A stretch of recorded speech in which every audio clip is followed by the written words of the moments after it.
এরকম তো হয় না, আমি কাউকে চিনতে পারছি না, কাউকে চিনতেও পারছি না, কি বলছে নিজেও জানি না। স্বাভাবিক না হলে তো তাফসীর করব কি দিয়ে?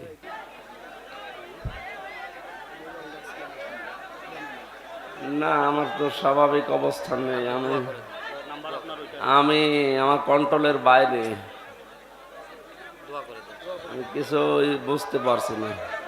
জোহরের পর থেকে অসুস্থ হয়ে পড়েছি, আমার শরীরের ওপরে কন্ট্রোল নেই, আমি মনে হচ্ছে সৈন্যের ওপরে ভেসে বেড়াচ্ছি, ঝাপসা ঝাপসা দেখা যাচ্ছে।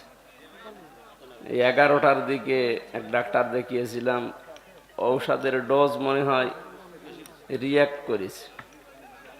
এরকম তো হয় না, আমি কাউকে চিনতে পারছি না, কাউকে চিনতেও পারছি না, কি বলছে নিজেও জানি না।